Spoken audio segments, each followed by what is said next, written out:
Malam-malam lagi suruh ngambil. Kalau mau ambil pusaka tuh malam-malam katanya. Kalau pusaka ya kayak istilahnya apa ya? Yoni misalnya. Ya jadi kayak pasukan nggak kelihatan atau tim khusus ya. Gitu.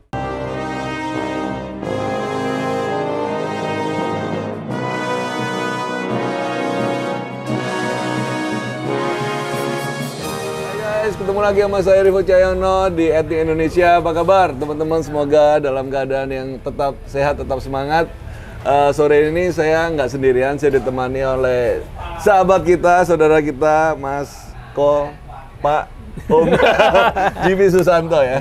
Jadi ini sahabat luar biasa guys. Kita sering ngobrol-ngobrol di ini ya, Lelang streaming ya.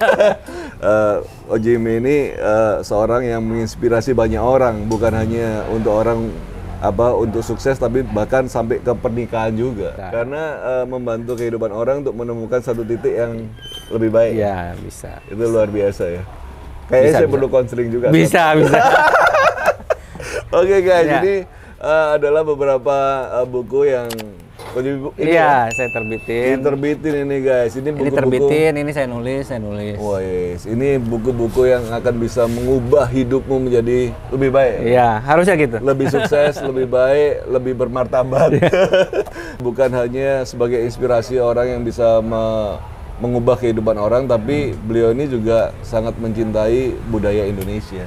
Nah, bicara tentang coaching. Iya. Seberapa pentingnya sih orang itu memerlukan coaching dalam hidupnya? Gak penting-penting amat, kecuali dia merasa ada masalah, atau dia ingin perubahan lebih baik. Kayaknya semua orang gitu. Cuman dua itu aja masalahnya. Semua orang ada masalah dan semua orang mau lebih baik. Mau lebih baik berarti semua orang perlu coaching dong. Iya. Tapi belum tentu orang yang merasa masalah dia bisa aja ngotak-ngatik. Tapi belum sadar. Belum sadar punya masalah. Betul. Atau denied ya. Bisa jadi. Gua ada masalah. Enggak, gua nggak ada. Utang dong gitu. Nah, kita balik lagi ke budaya nih. Siap. Sampai ke keris ini gimana ceritanya? Saya dikenalin sama guru saya. Guru meditasi. Guru memang dia itu ya pemuka agama. Agama. Jadi dari dulu saya tahu dia suka koleksi. Jadi koleksinya ratusan tuh berapa rak gitu kan. Suatu hari, gue lagi ada masalah nih gitu kan. Kayaknya ada yang ngirim-ngirim katanya kan. Kata gurunya. Saya waktu itu cerita. Yaudah lu baca ini deh, baca sutra, baca mantra kan. Ini coba deh. Pakai keris katanya, gitu kan. Saya bilang, aduh nggak berani nih, ya kan. Apalagi kan kesannya satu keris itu wingit kan. Punya ada ini ya, ada image. Iya, itu yang kita mau beresin, ya kan. Wih, ada isinya, ada apanya. Kalau ada isinya nggak gitu takut. Cuman kan kesannya satu keris itu gimana banget kan. Saya bilang gini deh. Saya panggil Suhu kan, Suh, pinjem satu aja. Tapi yang ini ya, yang slow punya. Kelas bulu ringan. Iya, jadi pokoknya yang test drive punya lah, saya bilang kan. Ya udah, nih, ambil. Maksudnya apa ambil? Ya udah ke rumah ambil, ya cobain. Ya udah, saya bilang pinjem ya, sebulan gitu kan, cobain, bawa pulang. Malam-malam lagi suruh ngambil. Kalau mau ambil pusaka tuh malam-malam katanya. Ngeri banget kan, suruh langsung ambil lagi kan malam itu kan. Udah lah, bawa pulang satu. Itu kan kita yang kayak gimana pulang aja dak-dikduk. Jadi sebelumnya belum ngerti. Kagak ngerti, kagak ada. Ada ya. Yang ada niatnya untuk perlindungan. Siap. Kan gitu kan. Ya, udah bawa pulang. Taruhnya nggak sembarangan. Taruh di altar sembahyang saya. Ya kan. Itu pun nggak berani buka. Jadi ada begininya lah, apa nih namanya, ada singkepnya sama itu, singkepnya pas udah nyampe rumah ya keluarin aja, buka aja kagak berani gitu kan. Nah besoknya baru dibilang udah buka belum, buka dong gitu kan. Buka mana ngerti tata cara harus diginiin, harus diapain ya kan, buka aja gitu kan. Biasa aja gitu kan. Ya udah, kalau saya kan nggak terlalu sensitif, kalau istri saya sensitif, jadi dia bisa lihat, bisa merasakan. Ya udah taruh aja gitu kan. sehari kok nggak ada yang heboh, nggak ada yang jedak-jeduk, nggak ada yang goyang, tidur kagak ada yang gangguin, apa kan? Nggak ada tuh yang begitu-gituan kan, kesannya kan horor gitu kan, mistik banget. Ini nggak ada. Tidak seperti yang diceritakan orang. Itu saya masih ingat Desember 2020, Januari deh udah sebulan. Terus yaudah, lu udah cobain kan? Oke, yaudah beli yang pertama katanya kan. Nah, masih inget tuh saya dapetin pertama tuh harga 6 jutaan pertama. Dari gurunya juga? Enggak, jadi dia ada agentnya lah. Oke. Pilih. Terus kan yaudah, kan saya kepo juga kan, mulai belajar lah, tahu filosofi, keren juga ya. Walaupun suhu saya nggak kasih tahu itu. Belajar, ternyata baru saya kasih tahu, ada 4 yang di awal. Jalak Sangu Tumpeng, Brojol, Tilam Upi, Tilam Sari. Minta dong, cariin dong gitu kan. Nah, ketemu yang pertama Tilam Sari dapet. Yang dikasih guru yang pertama itu apa dapurnya? Setelah itu ada tahu? Waktu cari tahu baru ceritain namanya Temenggung lagi. Temenggung. Itu buat leadership. Itu setelah saya tahu kan ini bukan yang slow punya. Ini udah kelas berat ya kan. Habis baca-baca Temenggung mah udah kelas berat gitu kan. Dan tanggungnya tangguh tua lagi gitu kan. Wah, berarti ini bukan slow punya, langsung yang udah kelas berat gitu kan. Ternyata yang kelas berat pun nggak kenapa-napa juga gitu kan. Ya, dari situ Januari keris pertama. Itu terus nyicil-nyicil sebulan satu gitu. Jadi banyak deh. Abis itu baru ketemu live kita itu? Sebelum itu sempat kalap juga pas ulang tahun September kemarin. Adalah banyak, cari apa belum. Kalau dulu mah sebulan satu. Gitu. Setelah ikut live berapa sebulan? 30. Dalam sebulan, aduh ketahuan bini gue lagi kan. Nanti di-cut aja deh. Gitu. Jadi waktu live itu lumayan lah. Lumayan ya. Dalam sebulan lah gitu kan.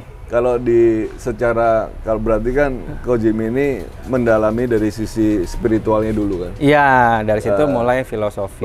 Baru belajar filosofi. Nah, sejak merawat pusaka, kira-kira ada nggak satu perubahan di dalam kehidupan ini? Mungkin dari suasana hatinya, atau dari lingkungan rumah, atau dalam pekerjaan? Kalau kerjaan kan selama ini kan masih kena COVID, jadi kita belum kelihatan ini. Tapi nggak kolaps ya? Enggak. Kolaps cuma satu doang itu, satu naga. Tapi secara energi aman, nggak ada apa-apa. Kalau kata istri saya di rumah juga lebih tenang. Gitu. Kalau misalnya kerjaan ya lumayan aja lah, ada aja lah gitu ya. Ada aja. Padahal masa-masa pandemi gitu susah, nggak bisa pertemuan. Iya, tapi kan ada online kelas-kelas bisa online. Masih jalan. Masih ada lah gitu, ada aja gitu. Oke, mantap. Kalau langsung ketara, langsung misalnya koleksi udan emas, langsung kaya raya, hujannya emas ya enggak mungkin. Pasti semuanya ada prosesnya. Iya. Nah, karena teman-teman ini kan paling suka dengar sesuatu yang instan gitu. Iya, mie instan doang. Langsung gitu. Kayak ya. Padahal nggak ada sesuatu yang instan. Saya uji coba si satu pusaka itu ya istilahnya kan penyelarasan. Jadi itu nggak bisa langsung instan juga lah. Berbulan-bulan lah katanya ya kan. Ya. Secara energi Ko Jimmy juga bisa ngerasain ya, pusaka baru ada energi. Iya, biasa saya ke mata ketiga beginiin, kalau dia nyutnya banget, itu yang ada lebih power lah. Dan itu kalau dalam ajaran yang selama ini Ko Jimmy dalami, energi itu seperti apa prosesnya di dalam hidup tubuh kita itu? Kalau pusaka atau apanya nih? Pusaka. Kalau pusaka ya kayak istilahnya apa ya, yoni misalnya ya, jadi kayak pasukan nggak kelihatan atau energi tim khusus ya gitu. Jadi dalam pengertiannya energi pusaka ini bisa kita gerakan sesuai dengan kemauan kita. Tapi ya sebaiknya ya jangan jadikan untuk sana sini gitu loh. Jadi cukup ya perlindungan ya kan. Bermanfaat nggak di dalam kehidupan untuk coaching orang? Seharusnya saya nggak pakai. Saya juga nggak pakai untuk coaching orang. Nggak pakai juga. Tapi bisa nggak? Belum coba. Nanti kita coba lihat.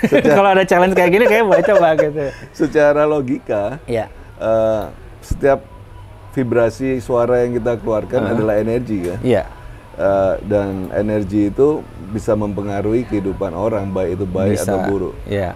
Makanya kozimi ini kan berpengaruh dalam kehidupan orang karena energi yang dipancarkan dari tubuh, kata-kata, pandangan, vibrasinya itu kan.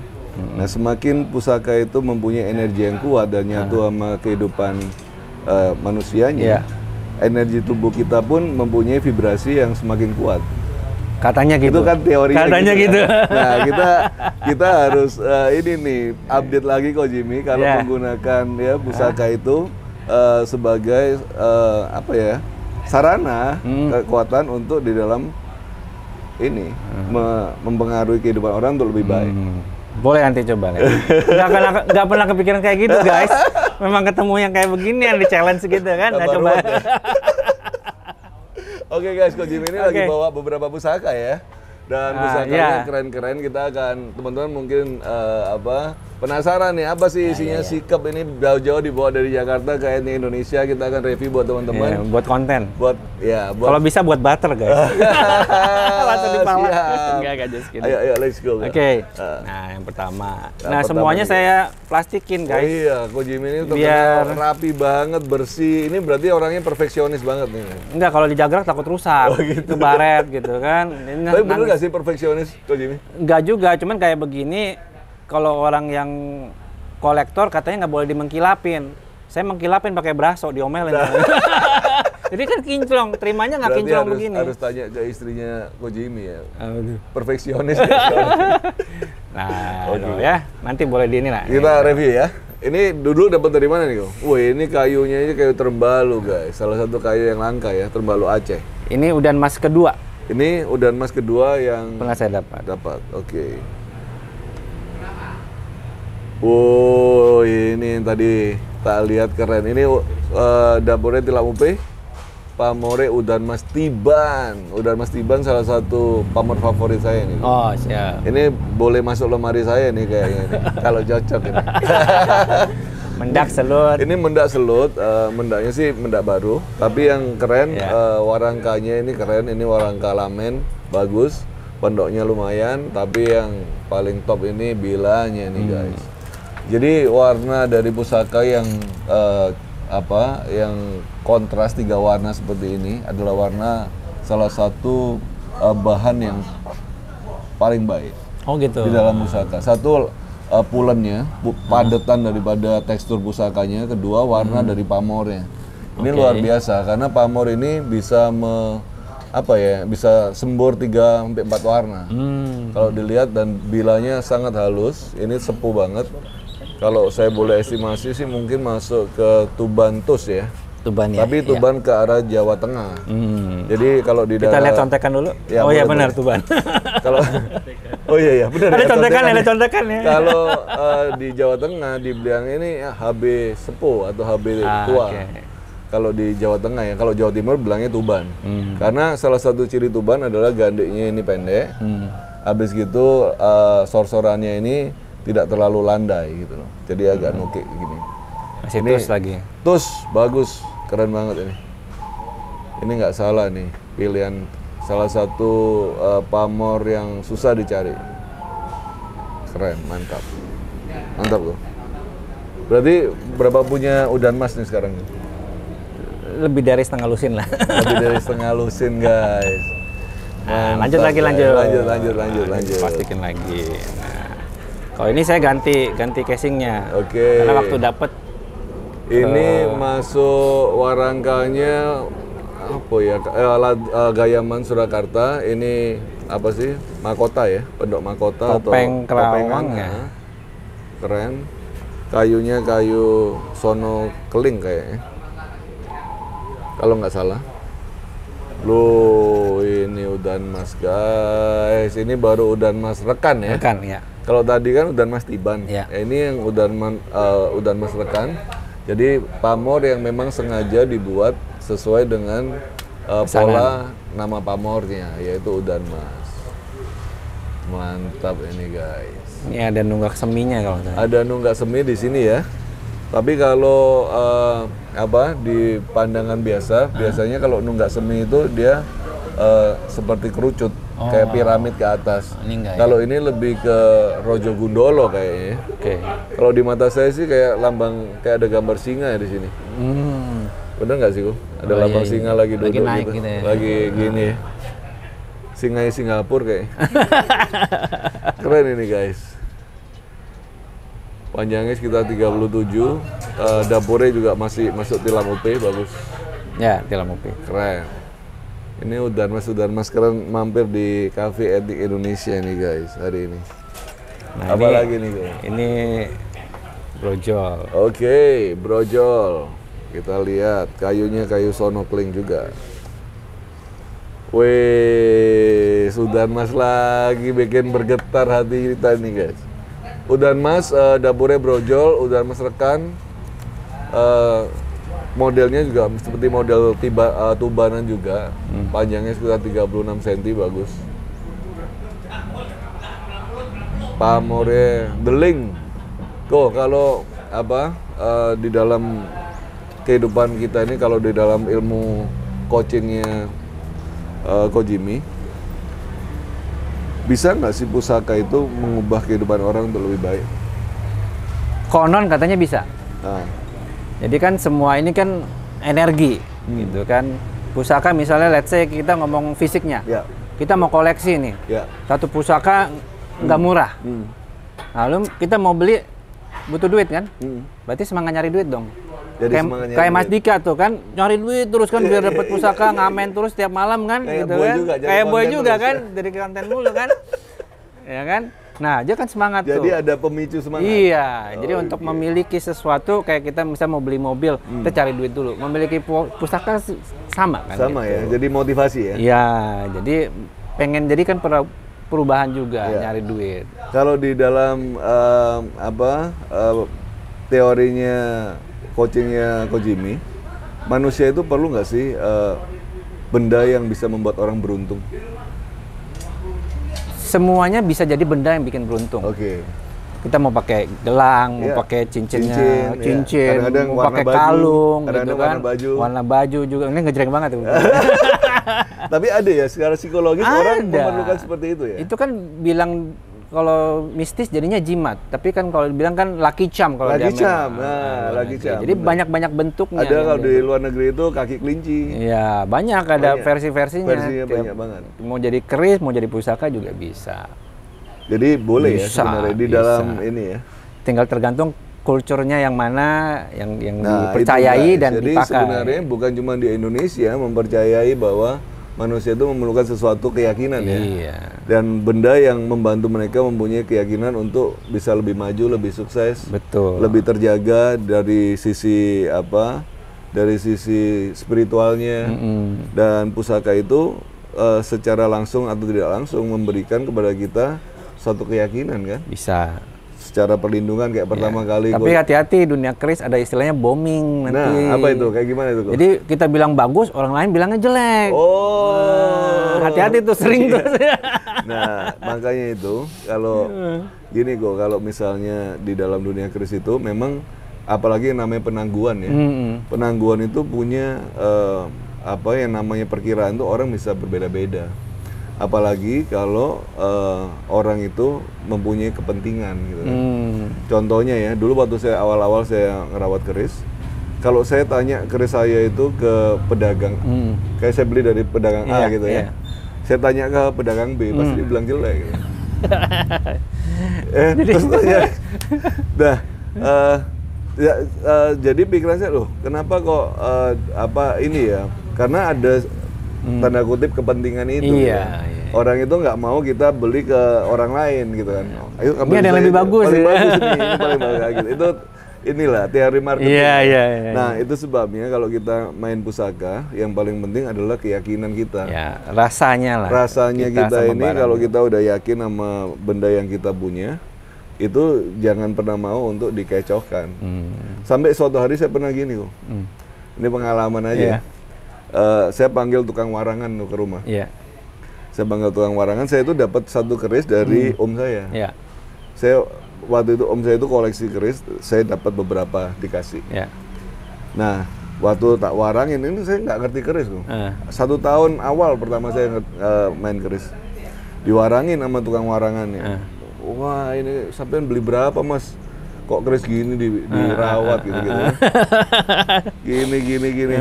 Mau nggak tak tukerin yang bagus? Ditukerin yang Kinata aku. Nah aku kan nggak ngerti keris. Ditukerin Kinata bagus ini kan. Tapi kuningan.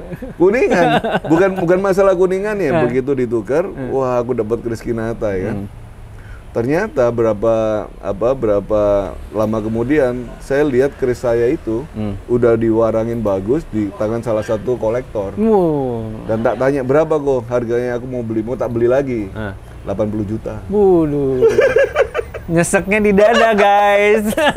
Di dada dan di dompet ya. Itu beneran loh, itu terjadi dalam saya.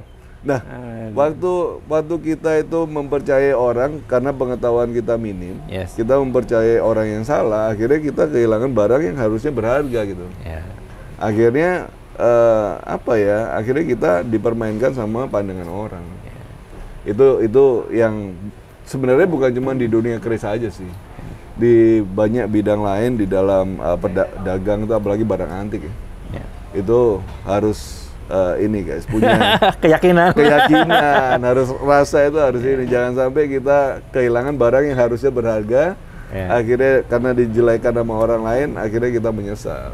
Makanya kalau kayak gini lucky charm kita ya, kita harus percaya aja. Harus yakin sama yang kita ini dengan pengetahuan kita ya.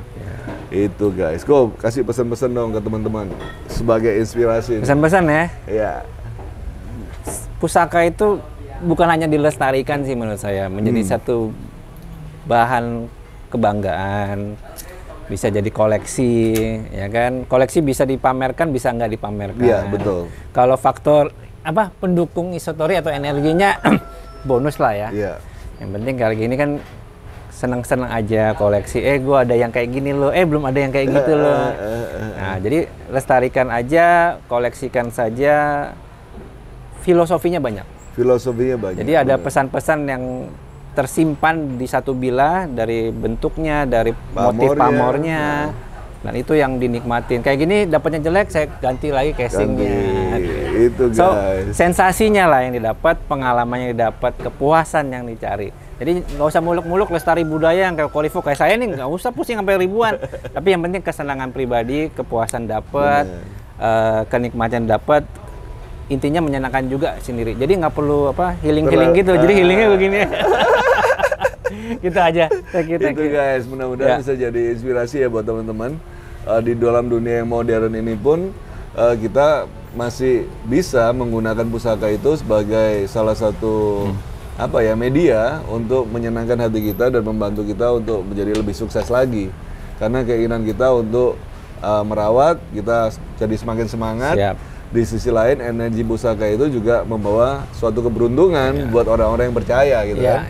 Dan mudah-mudahan video kita ini bisa bermanfaat ya buat teman-teman, menjadi inspirasi. Ayo kita merawat pusaka. Salah satu cara untuk kita mencintai budaya adalah ya merawat pusaka. Satu aja, nggak usah banyak-banyak. Dari satu nanti jadi berapa? Jadi puluhan. Sering-sering aja lihat lelangnya. Oke guys, itu aja video kita. Terima kasih untuk terus nonton video kita ya. Sampai ketemu di video-video yang lain, cerita inspirasional yang lain. Siap. Salam budaya.